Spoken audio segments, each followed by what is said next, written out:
सारे कस्बे के लोग इस अस्पताल को हॉन्टेड हॉस्पिटल कहते हैं। इस हॉस्पिटल का असली नाम विक्टोरिया हॉस्पिटल है।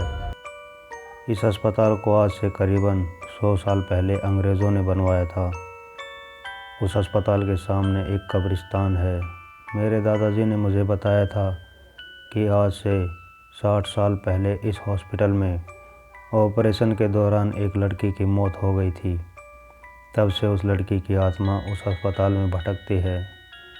रात ढलते ही कोई भी इंसान उस रास्ते से नहीं गुज़रता है, क्योंकि उस लड़की की आत्मा आने जाने वाले लोगों को परेशान करती है।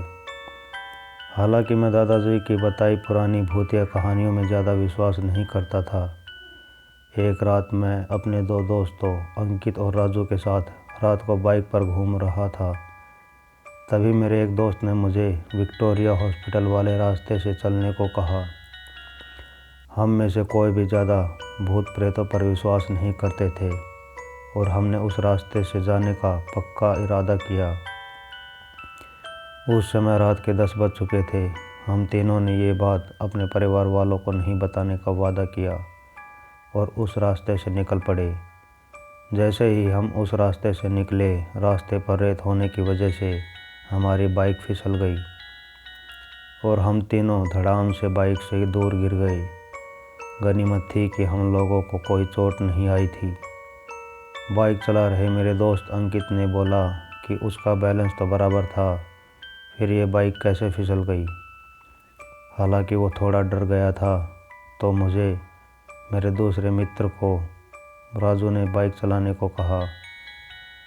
अब राजू बाइक चला रहा था। हम 1 किलोमीटर ही चले थे कि अचानक हमारी गाड़ी का टायर पंचर हो गया और गाड़ी की स्पीड तेज़ होने से गाड़ी इस बार फिर पिछली बार से दूर तक फिसलती गई। इस बार हमें कोहनी और घुटनों पर थोड़ी चोटें आई थी।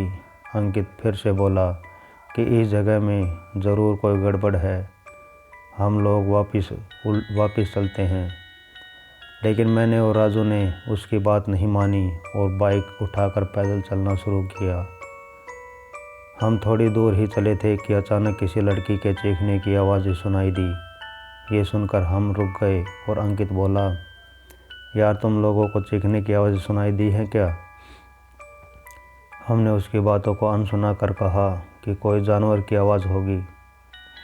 5 मिनट चलने के बाद फिर वही चीख फिर से सुनाई दी। इस बार तो हम दोनों को भी थोड़ा डर लगने लगा। हम तीनों ने वापस चलने के बारे में सोचा, लेकिन हम रास्ते के बीच में आ गए थे।